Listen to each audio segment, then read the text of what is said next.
Coming up, State of Business, sponsored by Meet your work and learn targets. Log on to My SLT app to activate. IWS Aviation.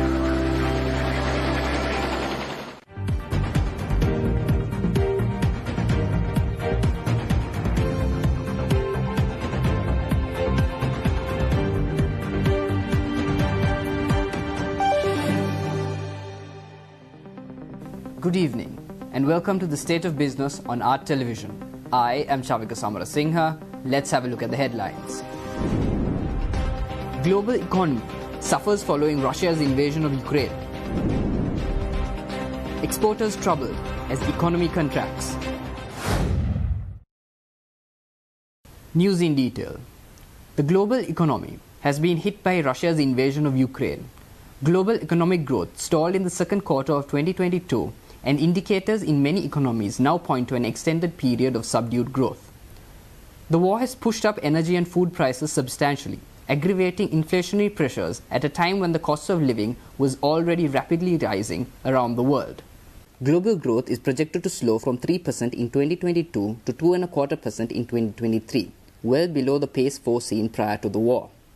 In 2023, real global incomes could be around $2.8 trillion, lower than expected a year ago, a shortfall of just over 2% of the GDP in PPP terms. Annual GDP growth is projected to slow sharply to 0.5% in the United States in 2023 and 0.25% in the euro area, with risks of output declines in several European economies during the winter months.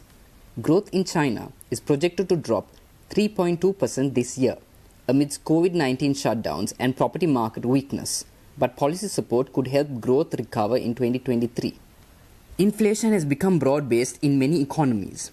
Tighter monetary policy and easing supply bottlenecks could moderate inflation pressures next year, but elevated energy prices and higher labor costs are likely to slow the pace of the decline. Headline inflation is projected to ease from 8.2% in 2022 to 6.5% in 2023 in the G20 economies, and decline from 6.2% in the G20 advanced economies this year to 4% in 2023. Significant uncertainty surrounds the projections. Severe fuel shortages, especially for gas, could reduce growth in Europe by a further 1.25 percentage points in 2023, with global growth lowered by 0.5 percentage point and raise European inflation by over 1.5 percentage points. Further interest rate increases are needed in most major economies to anchor inflation expectations and ensure that inflation pressures are reduced durably. Fiscal support is needed to help cushion the impact of high energy costs on households and companies. However, they should be temporary, concentrated on the most vulnerable, preserve incentives to reduce energy consumption, and be withdrawn as energy price pressures wane. Short-term fiscal actions to cushion living standards should consider the need to avoid further persistent stimulus at a time of high inflation and ensure fiscal sustainability. Governments need to ensure the goals of energy security and climate change mitigation are aligned. Efforts to ensure near-term energy security and affordability through fiscal support, supply diversification, and lower energy consumption should be accompanied by stronger policy measures to ensure investment in clean technologies and energy efficiency. Fallout from the war remains a threat to global food security, particularly if combined with extreme weather events due to climate change. International cooperation is needed to keep agricultural markets open, address emergency needs, and strengthen supply.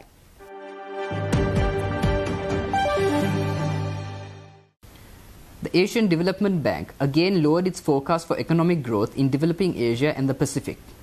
This comes amid mounting challenges that include increased monetary tightening by central banks, fallout from Russia's invasion of Ukraine, and the current COVID-19 lockdowns in the People's Republic of China. The Asian Development Bank has lowered Sri Lanka's growth outlook to a negative 8.8 this year as opposed to a positive 2.4 estimated in April. The ADB has also forecast a 3.3 negative growth next year for Sri Lanka, revising from a 2.5 positive growth previously forecast. For South Asia, ADB is forecasting a 6.5% growth this year, marginally lower than the 7% growth forecast in April. Growth for 2023 is 6.5%, down from the earlier forecast of 7.4%. The ADB said the new forecasts are mainly because of a modest downward revision to India's projected growth due to higher than anticipated inflation and monetary tightening, and Sri Lanka's sharp contraction as its economic crisis deepens. Inflation in South Asia is projected to rise to 8.1% in 2022 from the earlier 6.5% projection and to 7.4% from 5.5% for 2023. The upward revisions mainly reflect surging global commodity prices, accelerating inflation in India, Pakistan, and Sri Lanka. The ADB said shrinking food supply in Sri Lanka and the removal of energy subsidies in Pakistan are affecting the inflation outlook for these economies. It also said South Asia's current account deficit will widen further than the earlier projection. Wider current account deficits are expected in Bangladesh, India, and Pakistan on a combination of higher trade deficits and lower remittances. Sri Lanka's deficit will narrow on severe shortages of foreign exchange, which have led to sharply lower imports. The region's economy is expected to grow 4.3% this year, compared with the bank's projection in April of a 5.2% expansion, according to an update of the Asian Development Outlook 2022 released last week. The growth forecast for next year has been lowered to 4.9% from 5.3%, while the region's inflation forecast has been raised. Excluding China, the rest of developing Asia is projected to grow by 5.3% in both 2022 and 2023.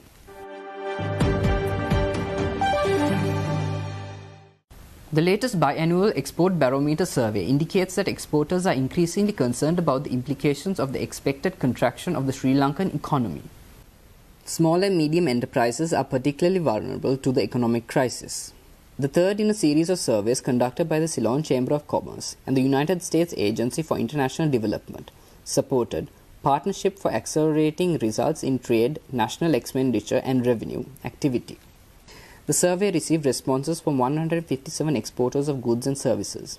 The majority of respondents were SME firms, with women-owned or led firms accounting for 20%. The survey, compiled in July to August 2022, builds on the findings from previous surveys and tracks trends and sentiments related to Sri Lanka's export performance, challenges faced by exporters, and the ways in which firms are continuing to navigate the economic crisis. It also presents measures required to enhance export competitiveness and the outlook for export sector for the second half of 2022. Exporters predict the economy to fall moderately to severely in the second half of 2022. A similar trend is anticipated in export orders. The latter trend indicates a considerable shift in exporter sentiment since the previous survey in February to March 2022. Exporters continue to be resilient in the face of an intensifying economic crisis, particularly in the export of goods, which grew 14% in the first half of 2022 compared to the same period in 2021. Exporters across all categories of firms face challenges in meeting their existing orders due to fuel and power shortages, while increases in transport costs and policy uncertainty worsen the situation. Employment trends turned negative in the first half of 2022, with more firms looking at cost-cutting measures. Most firms were facing attrition led by employees migrating due to the current economic crisis. Exporters requested facilitation measures to fulfill export orders, with reduced focus on requests to improve export competitiveness. Minimizing power shortages and political stability were the top priorities. Service exporters were more optimistic that their businesses would see moderate to high growth in the second half of 2022 and that the economy would improve compared to goods exporters. The third survey received more responses from firms outside the Western Province compared to the last two surveys. Responses from the Western Province fell to 62% from 82% in the previous survey. USAID's partner project helps minimize bottlenecks to trade, as well as strengthens FDI and the capacity of SMEs, private sector associations, and chambers of commerce to promote the private sector.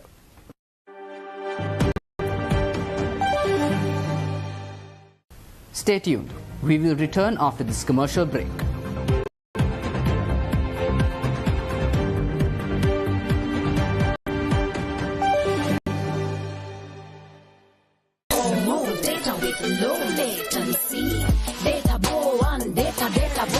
Non-stop journey with Data Bo 1 from SLT Mobitel Home Broadband.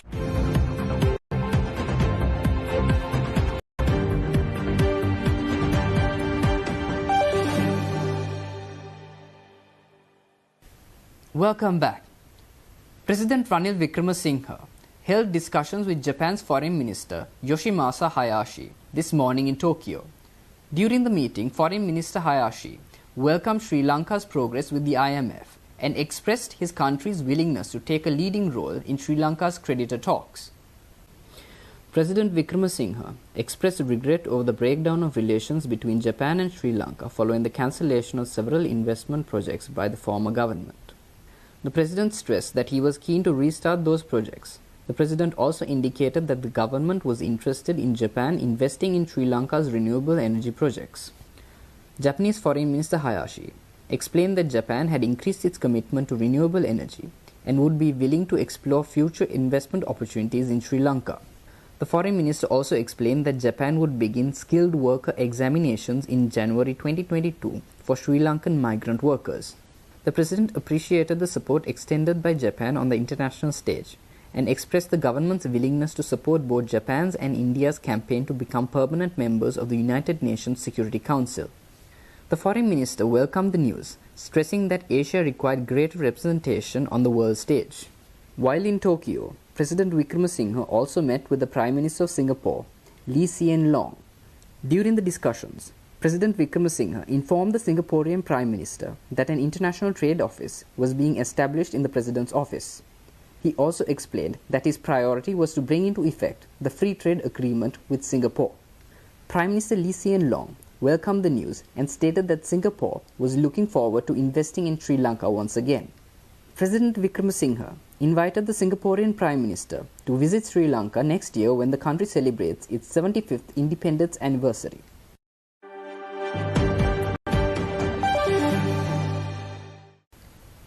Engaging journalists. Upon the conclusion of a recent Samagi Janbala Vegaya public outreach event, parliamentarian Dr. Harsha De Silva commented on how things have changed in the political sphere with regard to the economy.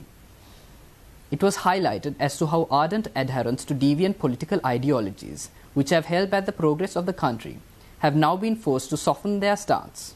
මම දකිනවා අපි හිටපු මතවාදය දිහාවට බොහෝ දෙනා දැන් එක්රොක් වෙමින් ඉන්නවා.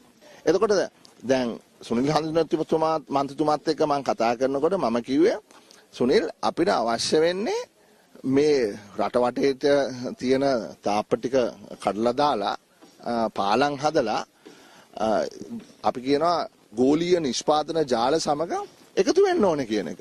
අපි වෙන රටවල් සමග වෙළඳ කිවිසුම් අත්සන් කරන්න ඕනේ.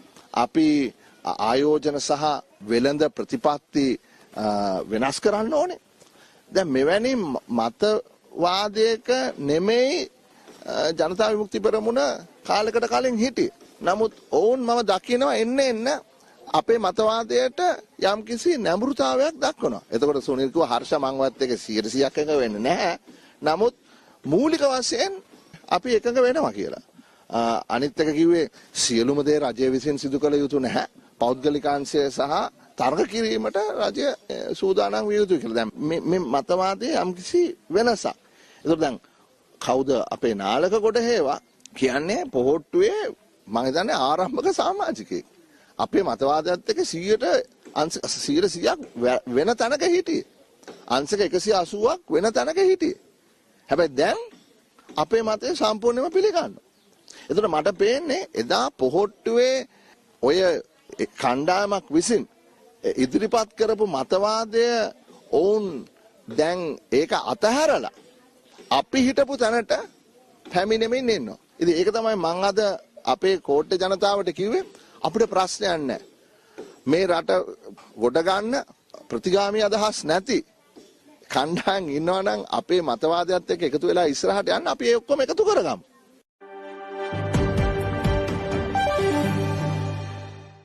Foreign Minister Ali Sabri holds that the freedom of expression is sacrosanct but must be exercised within the confines of the law, while claiming that Sri Lanka unconditionally recognizes this fundamental right. This comes as the government sets up high security zones and demands that police be notified and approval obtained 6 hours before holding a protest. However, Acting Defence Minister Pramita Bandara Tennakoon maintains that there would be no obstruction to holding peaceful protests.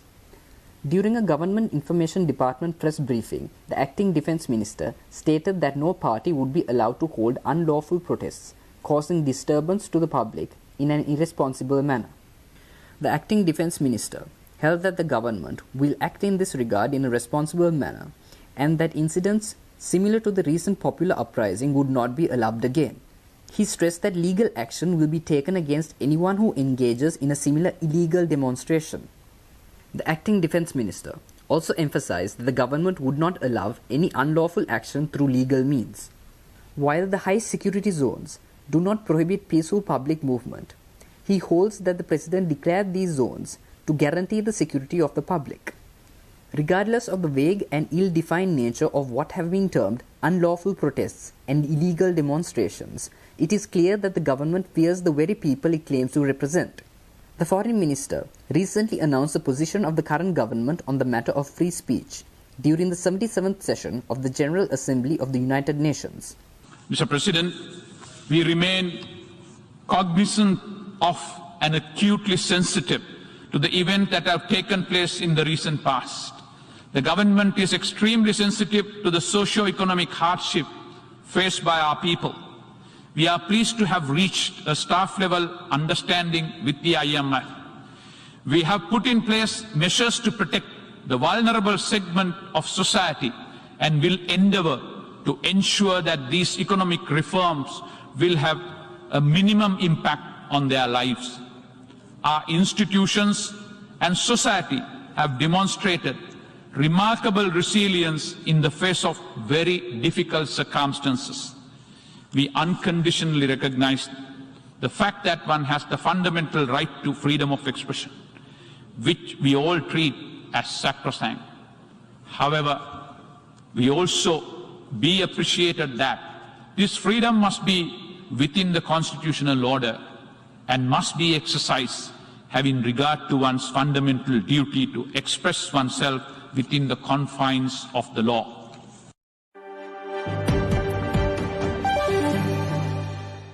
Stay tuned for stock updates.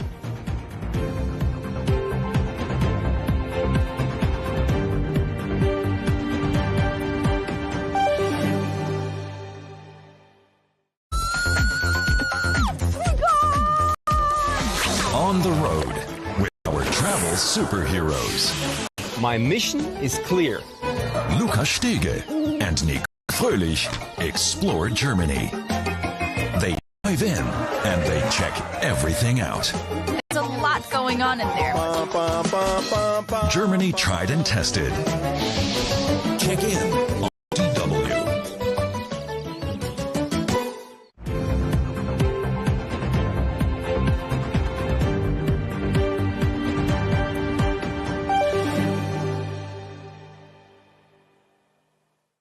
Welcome back. Trading at the Colombo Stock Exchange ended on positive notes today. The all-share price index gained 17.41 points to close at 9,861.62, and the S&P SL20 gained 7.62 points to close at 3,164.51. The turnover was 5.8 billion rupees and over 118 million shares were traded. Up next are forex rates.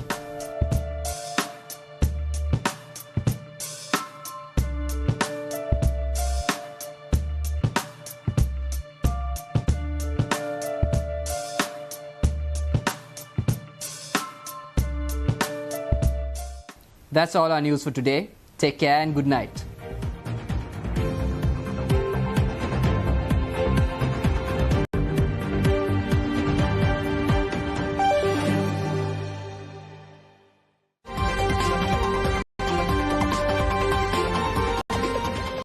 State of Business was sponsored by Meet your work and learn targets. Log on to My SLT app to activate.